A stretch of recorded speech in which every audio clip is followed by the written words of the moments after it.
Are we seeing changes, history repeating itself, kind of what's going on, and kind of painting that landscape so everyone's kind of on the same page. So, at a high level, I think looking at some of the larger assets like Bitcoin, I think the market has been very, very healthy. It's still been one of the top performing assets, even going into this year, even though we have been ranging for a while. And it was really a strong performing asset last year. The altcoins have had some really interesting movement. Especially there was the meme coin phase, and then we went into a lot of the older project narratives that we could find on a lot of different platforms like Robinhood and whatnot.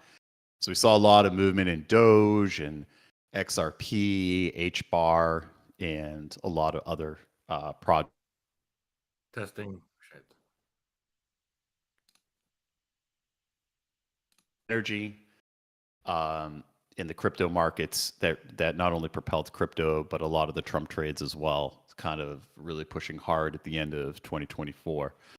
And then in crypto, we had this strong AI cycle with AI agents, really starting out with GOAT and Fartcoin and a lot of the agent ecosystems. But we've had a lot of really harsh volatility. And there's a lot of people kind of wondering, why haven't we mooned yet? Why haven't altcoins had a full alt season? Why haven't all the ships risen and gone to the moon already? What's going on, and kind of what's going on there? So I have some theories that I'd like to share. I have some thoughts I'd like to kind of talk about, and maybe this cycle might be a little bit different. I don't season, but we might have a different type of alt season. Oh, you're there, Leon.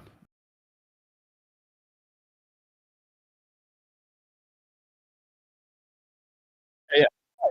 No, you got slides. So basically, I was kind of just summarizing where things are at, kind of setting the tone for the chat, talking about the where we are in the crypto cycle, kind of bringing everyone up to speed, kind of what's been going on and where we're at. And I brought the meme coin cycle that occurred. Then I talk about the Trump trade, how that really pushed markets, the performance of Bitcoin, how strong that's been. And I also talked about the frustration a lot of people have been having about alt season. I did bring up the AI cycle that and the AI narrative in crypto that's been pretty interesting as well. So that's kind of where I've left things off. But I mentioned everyone you have some slides and stuff. So I just wanted to bring you up to speed what I've been talking about. So maybe you have something you want to jump in and share too on your end.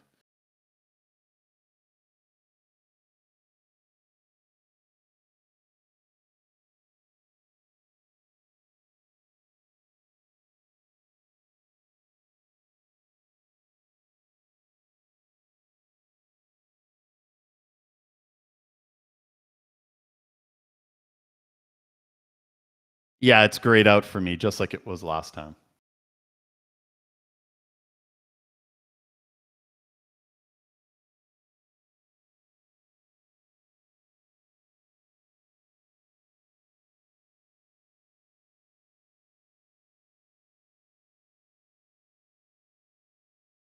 Yeah, it's in the chat.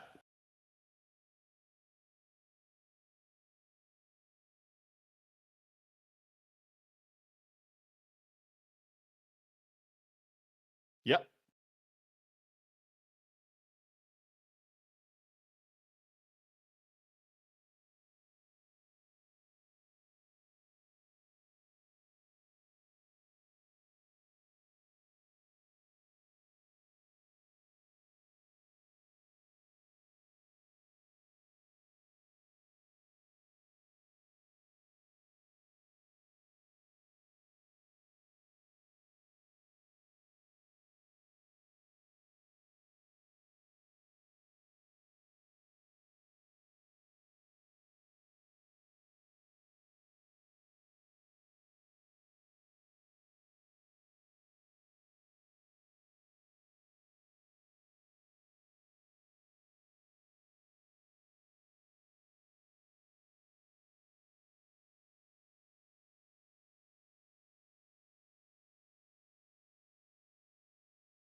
Yeah, so to be clear, we are focusing on Bitcoin in these charts, and Bitcoin's given the pulse of what the market is doing overall.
he just stated everything is fine. It was just on his end.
Yeah, I think you did a great job laying it all out. This makes total sense. So, and Leon, I think I'll speak for everyone. Really appreciate all your passion and dedication to this space and pulling these slides together and explaining everything. It's really much appreciated. Um, so, so yeah, I think what's really different about this cycle is, and I've been through a couple of past crypto cycles, is how we're going into also an environment, and I think you did hit on that, where we have a government and administration that is so pro crypto. We have a president launching his own projects, his own meme coin.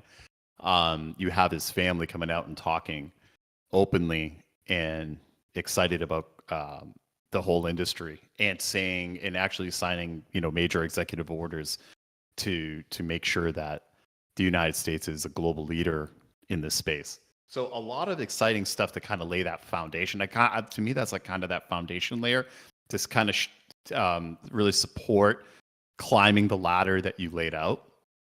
And then there has definitely been an increase in M2 in the United States that we have been seeing. Globally, it's kind of slowed down, but I think the uptrend will continue. And we did see definitely a little weakening lately in the DXY, the dollar, and we have seen some weakening in the rates. So I think things are actually trending in the right direction, which is really bullish for risk on assets. So I think there's a lot of positive things going.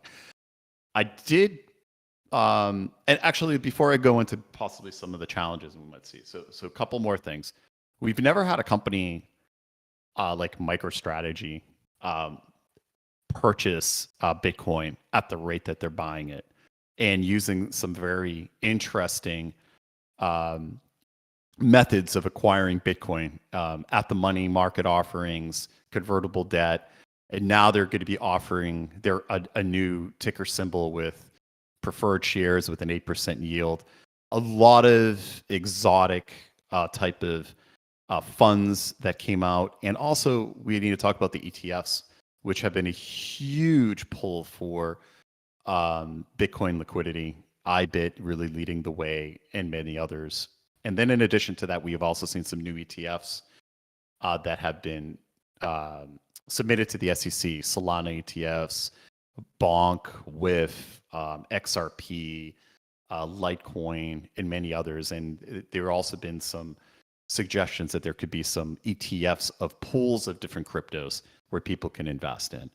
So that being said, I think there's a lot of tailwinds here that could potentially thrust the industry up. And I think the Bitcoin has been a really strong place to be the last couple of years, and its derivative plays especially MicroStrategy and other type of leverage plays have been really, really good returns on investment in the overall markets. And if when we talk about alt season, I did post a couple little things about alt season, and how I think at this time might be a little different. I'm not saying there won't be an alt season. I think we might have some challenges. So hopefully, we can get into that, and there'll be some time to talk about that as well.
Yeah, I put some stuff in the chat. Thanks again, Leon. I put some interesting metrics in the chat for everyone to kind of take into consideration for this cycle. So I want to kind of set the stage and be clear that yeah. Let me kind of repost this. I'll be right at the bottom so it's clear for everyone to see. Hold on one second. Yeah. So here's a piece of data for everyone and to kind of take into consideration. How many alts have been around in every cycle? I think it's an important metric for everyone to kind of understand and where we're at today in this cycle for how many coins that have been created and generated. So if we look at where we're at right now, these are just estimates. We're talking about almost like 36.5 million tokens have been created this cycle, and it's estimated by the end of this year we'll probably have 100 million. And if you put that into perspective, in the 2017-18 cycle, we had in alt season about under 3,000 tokens, and then if you go to the previous cycle before that, we had about 500. So the reason for that and understanding that is there's only so much liquidity out there. There's only so much money that can be had in the market. And there's only so many places that can flow to. So I just want people to be prepared for this. I think this cycle is going to rhyme like previous cycles when it comes to alts. But if you're just holding some random alts and you think they're going to the moon, I think the likelihood of that happening is going to be very slim. It could. I think this cycle we need to be a lot more selective. We have to be in the right narratives. We have to actually have a pulse in the market. We actually have to have an understanding of where the money flow is going to be. You have to be in good projects. You have to have good tokenomics. You have to have, in some cases, a good fair launch. So, the narratives that I like this cycle, obviously there's really good, strong L1 projects. Leon hit it on the nose with Solana. There's probably some old coins that have already done really well. I'm not a fan of all those coins, but they have performed well. And the reason why a lot of those have done well is because they have good access on some platforms, and there are some like US coin narratives. Some of those include like XRP or HBAR and some of those projects. And then you have the DeFi projects. I think some of those will do well in the ecosystems that are doing really well, like Solana. And then you have some other newer up and coming L1s, like Hyperliquid. Sui is a really good, strong one. And some people even think Aptos has a good chance of coming around and doing well this cycle. So then you come out of that. What are the other narratives? RWAs, real world assets. We talked about this, I think, the last time we did the spaces. I think some of those are going to do really, really well, and they'll probably perform better as we start hearing more things coming out of this administration. We're talking about more crypto investments, talking about the bridge between crypto and traditional finance. We have companies like BlackRock backing projects like Ondo Finance and other things. So I think we're going to hear a lot of strong narratives where I think that's probably the next evolution state of crypto, where you're really seeing that bridge between the crypto world and the real world. The other one is AI and AI agents. I think all those ecosystems have a good chance to do well, but you have to be really selective with those as well. And there are a lot of good ways to track and follow Mindshare. I like looking at cookie.fun, and there's a few other sites that you can do, you can look at to kind of give you a pulse on what's going on with Mindshare. And then I think there's going to be select, and this is where we're going to be really, really careful, select static meme coin projects. And I think some of the Murad projects I think have a good, strong chance to not only outperform, but really have some real parabolic moves this cycle. And Leon's already put the charts up on that in his video, and he shared those a lot online. But some of those include SPX and Giga and others. I think those are going to do really well. And then gaming, there will be a phase where gaming is going to explode. There are big gaming projects happening on crypto, and when those get launched or those things come to the forefront, we will see the money flow into those projects. Couple other things I want people to not or consider not doing. This is mistakes I've made in the past. Don't chase the pump. If you are in the right projects, if you've picked the right tokens, you've done the work, you feel confident in your investments, I hate to say this, the best thing you can do is stick to what you got. If once you start selling a project that could be down 20%, 30%, 40%, I hate to say it's crypto, things have big pulls and big parabolic moves. Chasing the pump will wreck you. So if you happen to go on CoinMarketCap or you're looking at Crypto Bubbles or CoinGecko and you see a project that's up 40% and you start selling and jumping into it, you're going to potentially end up being, I'm not saying there aren't good momentum trades if you have high conviction, but a lot of times you might unfortunately end up being exit liquidity for a lot of those investors that got in earlier before the pump was made. So there's just some lessons learned there. I hopefully people can avoid those circumstances. But yeah, that's some of the stuff I wanted to add, Leon. I don't know if you want to add anything on top of it. Hopefully I kind of summarized things there.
Yeah, I just want to ask. I agree with Goat because usually I didn't mean to interrupt, but usually like the first of its kind projects like a Goat and had so much excitement, so much.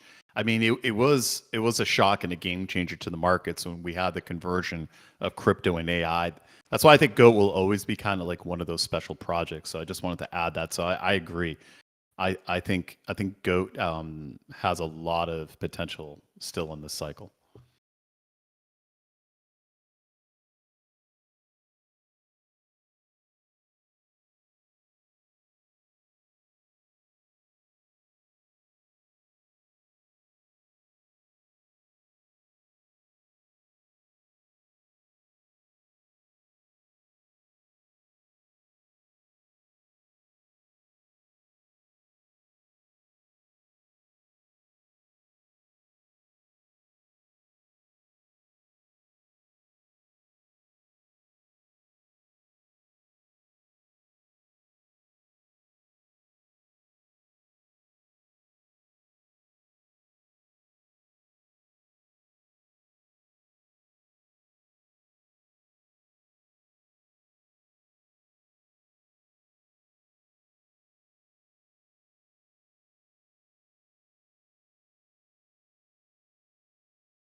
I've got I've got one. Have you guys looked at DeepSeek AI? That's been really interesting the last couple of days, especially with all the hype about it.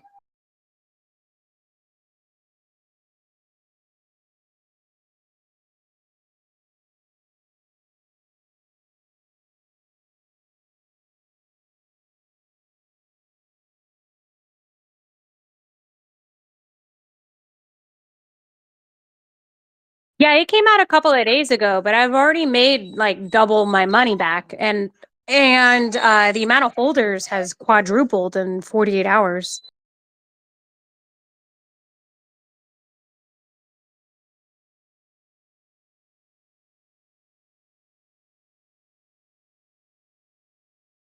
I think it's on Solana. Yeah, I was about to tell you that.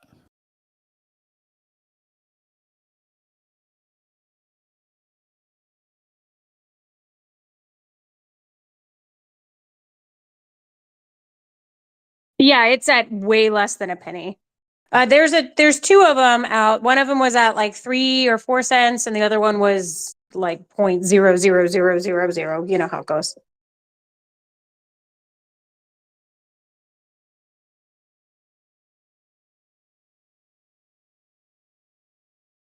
I'm gonna I'm gonna post it in the chat. Mm-hmm.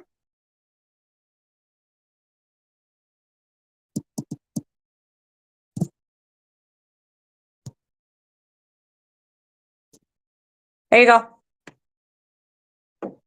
Uh, while Leon pulls that up, we do have some breaking news. The state of Arizona is the first to actually get a Bitcoin reserve bill through committee for the state to actually vote on it. So we might actually have a state with a strategic Bitcoin reserve at any moment, and that could be Whoa. mega bullish for the markets. I did post it in the chat, and I did post it in the crypto channels as well. So mega bullish news breaking.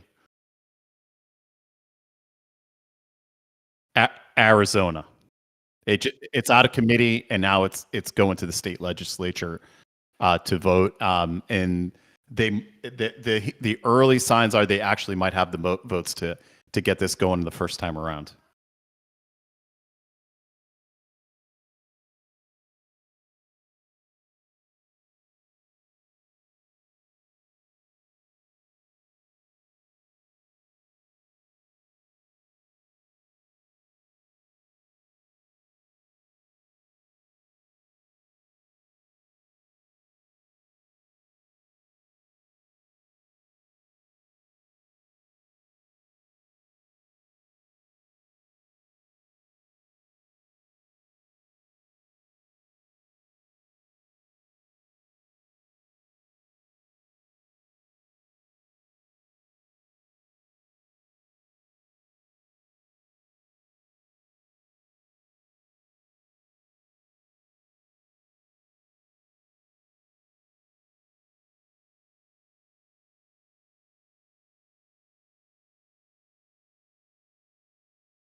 Yeah, I'm holding. I've only got a few hundred in there, but that's it's going really well.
When are we getting Leon coin?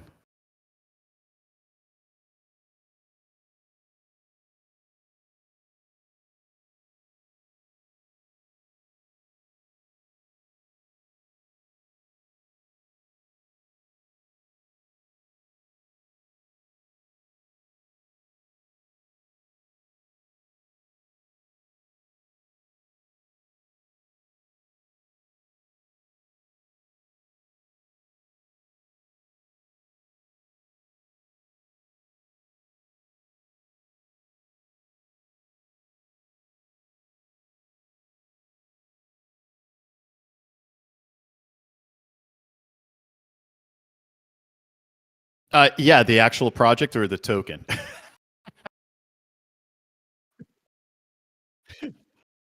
I think it's good. I think it's good for the whole AI cycle. I think the bigger thing out there is like everyone's shocked by this. I'm not shocked by it. I'm not surprised. I think it's good that we're seeing uh, more efficiency, newer models coming out from all different parts of the world, and especially an open source project like it. I think there's been more like fear and FUD and a lot of mixed emotions and a lot of confusion out there, and a lot of people trying to digest this. Their models have been out for a while, but I really think it's come to the forefront because of the attention it got at Davos. And I think that's why the markets kind of started digesting it and got spooked today. This project's been around for a while. What are the effects of this, in my opinion?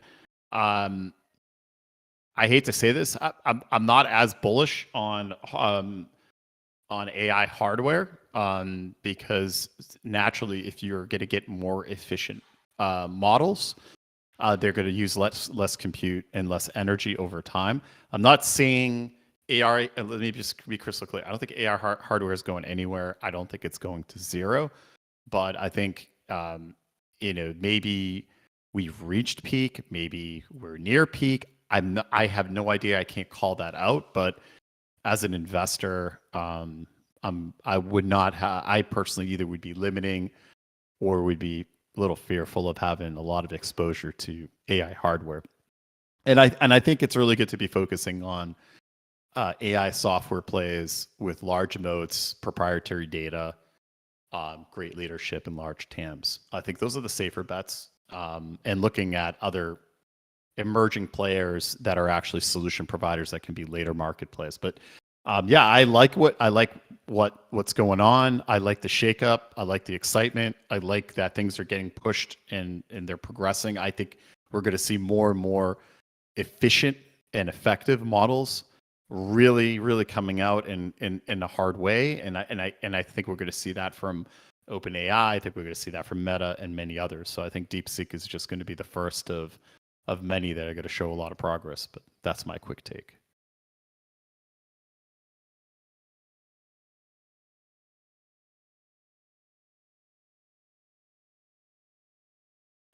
I think short term, I think it's an overreaction. I think it will bounce back. But I personally not looking to have exposure to the picks and shovels plays.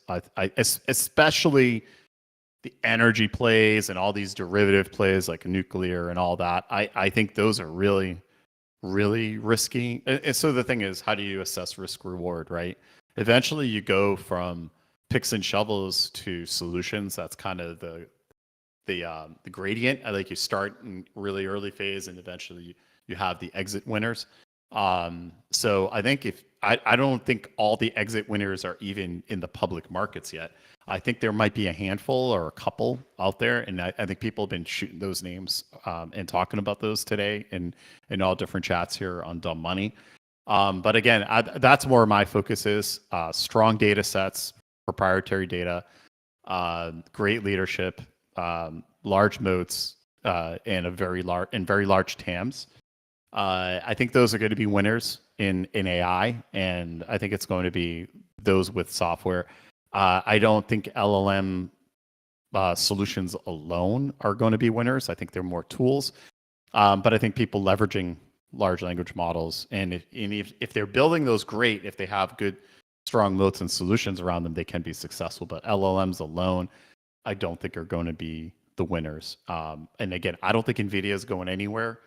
But I think the projections that a lot of people on the street have for NVIDIA and a lot of people have for a lot of these hardware companies, and the build out that has been projected based on past performance, I think could be overdone. So those are some food for thought, and that's just my opinion on it. Right? Again, no one can predict the future. I can't tell you. No one knows when hardware peak is going to occur. But the day is going to come. eventually. So I'd rather stay out of the way of that freight train and be into other plays that I think have a higher risk reward. Yeah, I just don't want to get punched in the face. So that's just my 2 cents.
Take care.